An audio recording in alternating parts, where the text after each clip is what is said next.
今回は MLB アワードの司会を終えたムーキー・ベッツ選手のインタビューをお届けします。番組冒頭では MVP 結果について、来年も大谷選手とジャッジ選手が受賞するべきか否か、各自の見解をぶつけています。終盤では来年の WBC 代表チームについて、アメリカは今回本気で取りに来ています。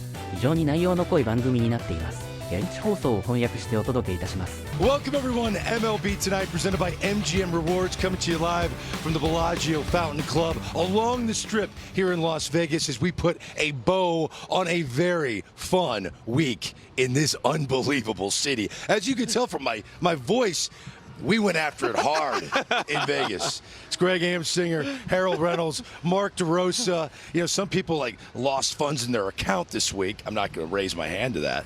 Some people lost their suit this week because, you know, this is a place where you come to have a good time. It was a great week. It really was. I mean, we had hot stove every morning. I did get sick the first two. Did you really? Had food poisoning. Come Destroyed on, the food me. out here is unbelievable. Oh yeah, you guys are working. Did you miss the show? No, I made it. You know, you play sick, man. You got to go. But no, unbelievable week. What about you, D-Roll? You have a good week? I'll tell you what. I used to be scared of Vegas as a young kid.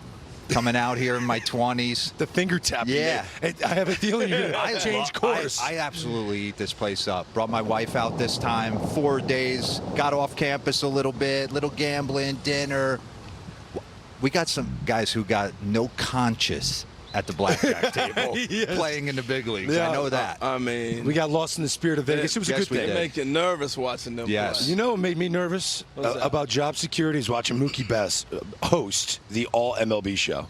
Yeah. For someone to just less than 2 weeks ago win the World Series and then host a 2-hour live award show. What Mookie Betts did last night, I was blown away.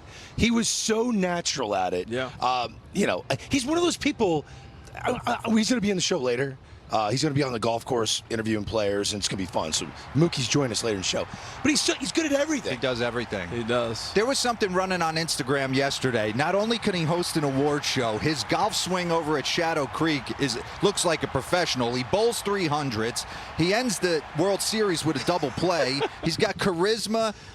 I went backstage before I had to come out for the WBC segment. I was like, Mook, you are absolutely nailing this. He goes, when I'm done playing, I'm going to host a game show. And he will. He probably will. There was talk that he could do that now. I mean, look, he was flawless. And the beauty of Mookie and the beauty of that show was he was himself. You know, a lot of times you see people host something, they become a different person, different personality. Right. The prompter will get you, Harold. Oh, yeah. If you're reading the prompter, you go deer in headlights. Oh, we saw that happen with some of the former major leaguers up there.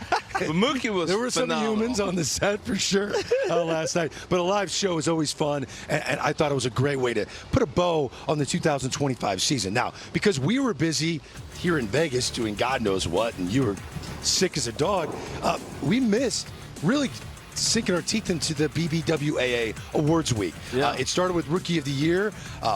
Cade Horton, a lot of Cub fans thought he should have won that award. It was Drake Baldwin. We got Manager of the Year, repeats with Vogt and Murphy. Scooble Skeen's not a shocker with the Cy Young. And then last night, listen, to have Cal Raleigh in studio, in the theater, to do that interview live with Cal, I could tell he was really bummed. And this was look how close this was. Cal Raleigh got 13 first-place votes. Aaron Judge, and every time I have to preface every conversation I have about this.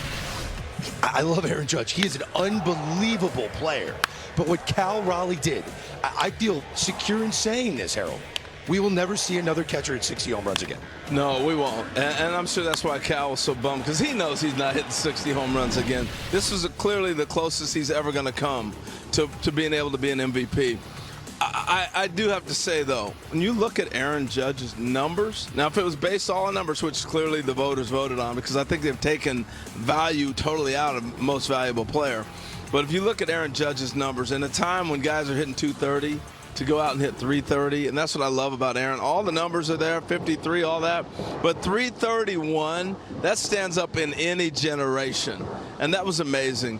But all that said, Cal Raleigh really deserved to be the MVP we know the value of he put up an amazing year. Putting the gear on and getting back there every day. You talked about it before we came out here. when he would make mound visits. There wasn't infielders coming. He was running. He ran the show. He changed the dynamic for them. But I can also make that argument about Aaron Judge. Yeah, when he's not in the lineup, the Yankees don't win. Okay, he's the difference maker. I actually like the fact that the vote was as close as it was, because I think in the analytic-driven world that we live in, it would have been easy to just landslide it in Aaron Judge's favor because of Cal Raleigh's .247 batting average. Yeah. And they didn't do that. It would have been tough for me, but as a former player, I know the amount of work that Cal Raleigh's doing doubles everybody that walks into that clubhouse on a daily basis. Oh, yeah. Switch hitter, and catcher, even Aaron all acknowledged of it. that when he was accepting his award, he gets it. But I tell you what, the thing I love about Aaron Judge, two things happening here for me. He is showing and bringing back batting average. Yeah. We've discarded batting average. And it just It's stinks one of that the it coincides things of baseball. with the 60-homer catcher season. Would you have been okay with a co? No. No. Pick somebody. You got to No pick to somebody. Make a Call. decision. No, here's my problem. Make a decision. I have one problem right now. And again, Aaron Judge is a superstar. But we're not truly honoring the Hank Aaron Award. The Hank Aaron Award is now becoming the MVP. It's the same thing. Whoever the best offensive player is in each league is usually the MVP. The last time that wasn't the case, it was Shohei Ohtani winning it, and he wasn't the best offensive player, but he was a two-way player. So it's really going down a path, D-Row, that if you're the best offensive player and your OPS and your WAR, it's the highest, we're not going to get lost in narratives anymore. We're not going to make writers give their own independent opinion on what they think the word valuable stands for. Yeah. It's just the same award now. You know, it's funny. When I was a player, I never viewed the sport as an entertainment product, and now on this side, I completely do. Harold, and I don't want that to get lost. If we're just going to have an algorithm and the best offensive player gets it, then newsflash, Judge and Ohtani are going to win it again next year. Yeah. No, I think you're So right. I just think value needs to be put into the equation a heck of a lot more. But I know Judge can make the argument the Yankees fall off a cliff when he's not in there. So he has that argument.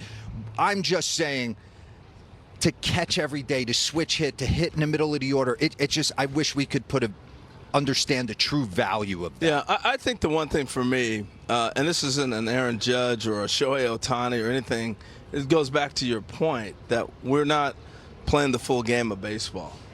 And there's not a Jimenez who affected the World Series the way he defended and came up with little base hits and things like that. There's no value in the game for looking back at what he does. I really think, and to me, that's changed it. What we've done with OPS, if we've now singularly said every player's the same. Yes. Instead of Kenny Lofton, we're going to groom you to be the best leadoff hitter in the league, and you're going to lead the league stolen base in 5 years in a row. You're going to be a leadoff guy that's going to lead us to a playoff or a World Series, which he did. We don't sit there and draft and develop that guy anymore. We go, I want power and I want on-base percentage. Well, he can't score runs. What's that mean? It's funny because we'll say RBIs don't mean anything, but yet we want guys on base. So somebody got to drive him in. And how many starts does Ohtani have to make for us to truly value it? Like where he trumps everybody.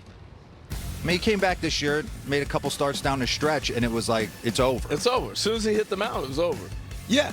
He's the most valuable player. I'm not saying it's wrong. He is the most valuable player in the National League. But I'm saying if we're going down this path, then line up Aaron Judge and Ohtani for the next 3-4 years. The modern electorate has to roll their eyes and laugh that 1987, Ozzie Smith finished second in the NL MVP voting with 75 RBIs and 0 home runs. They have to laugh at that. They're like, man, they didn't know what they were doing. But wait a minute, maybe they did. Maybe they actually knew what the word valuable was. Yeah. And I don't want to become numb to what Aaron Judge and Shohei Ohtani are doing, because they're certainly deserving of having. Well, I mean, Shohei's got 4, Judge has got 3 now. I mean, these guys are iconic players, first ballot Hall of Famers. So I don't want to find ways to give it to somebody else, but I do think, like you were saying, the original question is, we can't just make the MVP to Hank Aaron Award. Well, let me put it this way. That's it. When Barry Bonds was dominating the sport, when he was dominating it, you didn't say, I need 9 Barry Bondses. Everybody says, I want 9 Judges. Judge is 6'7", 260. You're not finding him again. Can he pick Shohei Ohtani can throw 100 miles an hour and hit a ball 500 feet. You're not finding him. That doesn't define the game. And that's all I'm saying is there are 9 positions on the field that have 9 different body types How do you that can add affect value? the sport. Right. That's all. Hey, this was because we're watching 2 guys, real quick, Greg, in Shohei and in Aaron Judge. Well, we'll sit back and go, we've never seen this ever again, and we never saw it before. It's amazing. The MVP races were a reflection of how great the sport is right now. Yeah. We're in a great spot, filled with superstars. There are stars walking past us. I mean, there's celebrities everywhere in Las Vegas. We got to step aside. On a golf course right now, it's Mookie Betts, who became the star of the All-MLB Awards in Vegas. I think we need to check in with this new media mogul when we come back on MLB tonight. He's the Capital One MLB Open correspondent, the host of the MLB Awards, superstar baseball player. What can this man not do? Mookie Betts joins us now on MLB Tonight. Mookie, congratulations on an incredible hosting debut. Give me your, I guess, reaction in your phone. What were you hearing from teammates, family, and friends regarding your performance last night? Everybody said I did pretty good. I mean, I was a little nervous, and then as I kept going, I got a little more comfortable, and it was really a lot of fun, man. It's something, like I said, I never would have dreamed of doing, especially when I was in Boston, and now coming out to LA, I'm just enjoying and embracing the LA life. So I thought you were phenomenal. As someone that does this for a living, I'm interested, what was the hardest part of the job of hosting a 2-hour live award show like that?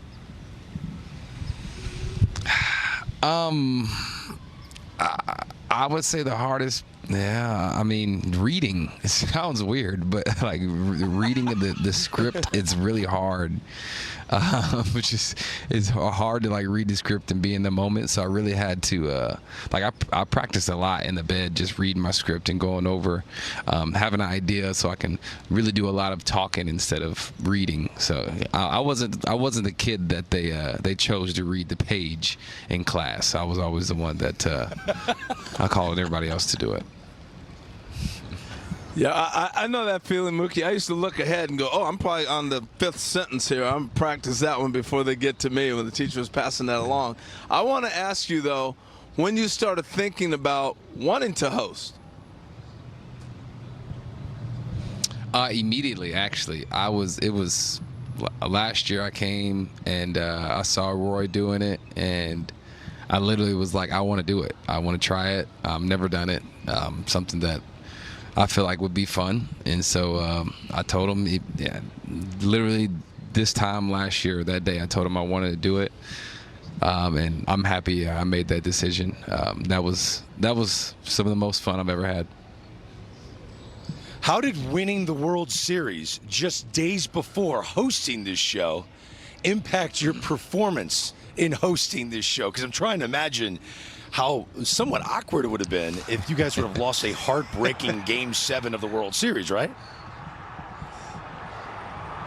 It definitely helped. It definitely helped. I mean, it's crazy going through the postseason.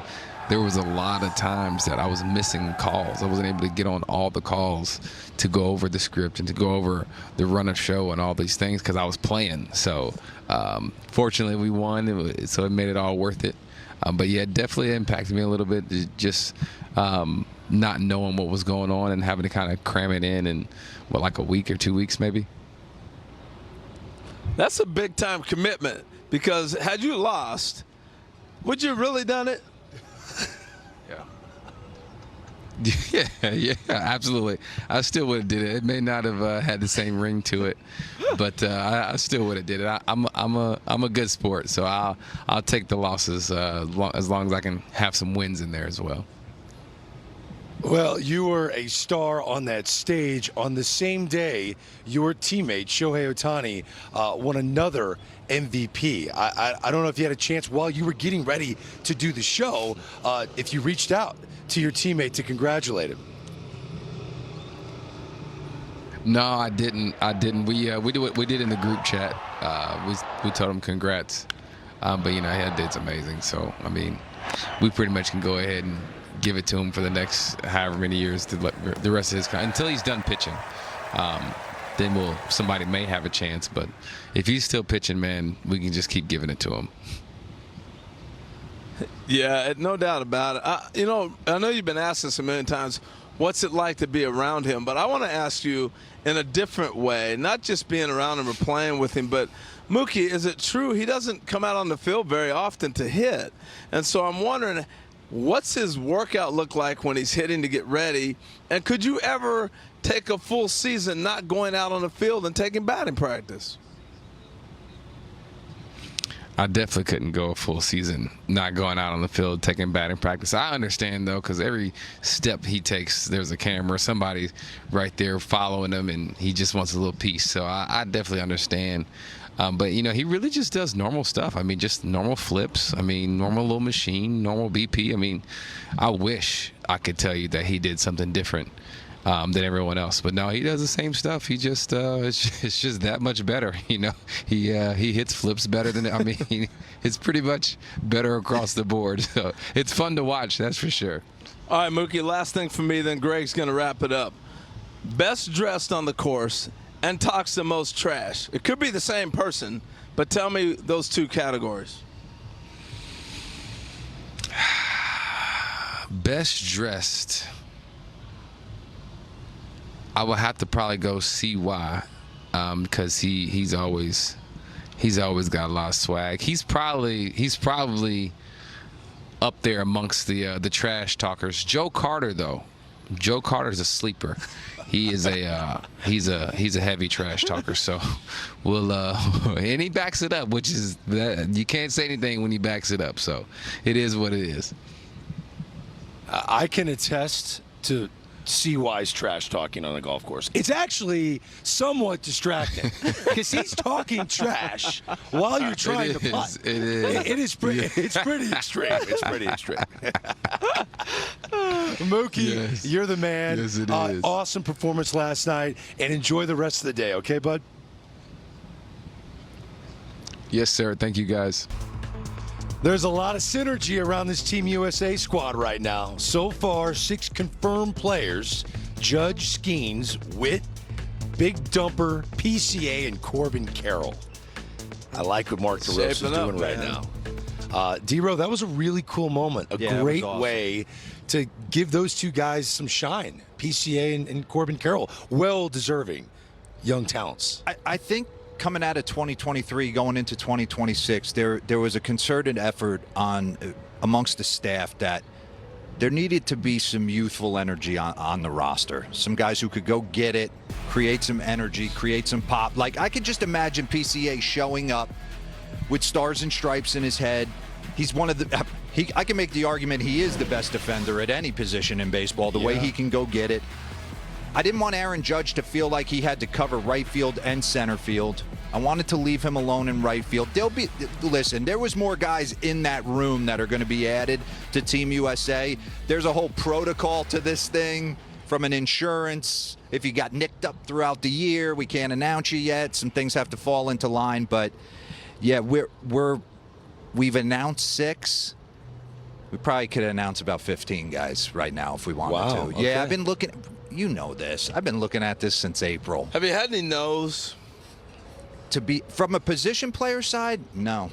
Not one. Pitchers I get, because pitchers I understand. Listen, we'd love to have Tarek Skubal, and I'm going to keep the pressure on him. I'd love for him to fly in and give me 65 pitches, give the country 65 pitches. But I also understand he's got a chance to sign a $400 million contract.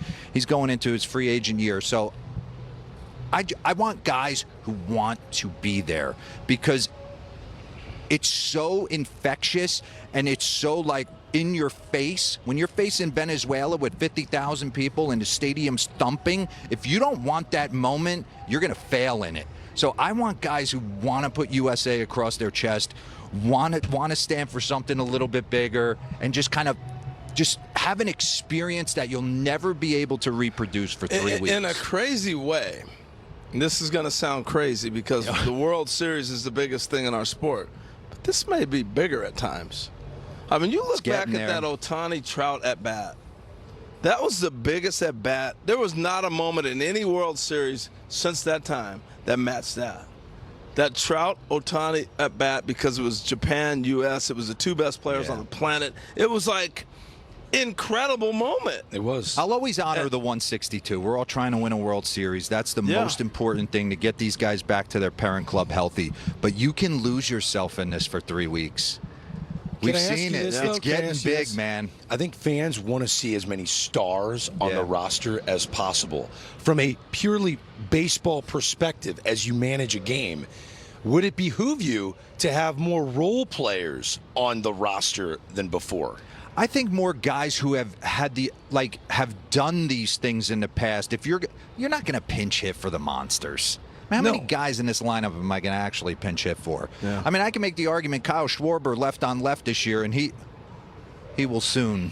That's going to come to the forefront. I want him to DH for this team. Am I going to pinch hit for him when a lefty comes in? No. Didn't he hit the most home runs of anybody against left-handed pitching? So I do believe there is a place for a guy who could steal a bag late, a defensive replacement late, something along that lines, but there's going to be also star late and the game throughout. has changed a little bit too. I mean, we've witnessed it. A lot of the star players have played multiple positions. Yeah. You know, so it gives them a little more flexibility. I think, and right now, you've got a lot of speed already on your roster with Witt, Carroll, and PCA. Yeah. And it comes down to pitching. Yeah. いかがだったでしょうか。毎晩台本読みを練習していたエピソードが素敵でした。本格的なストーブリーグに突入した MLB。本チャンネルではタイムリーに情報をお届けしていきます。それでは次回の動画でお会いしましょう。さようなら。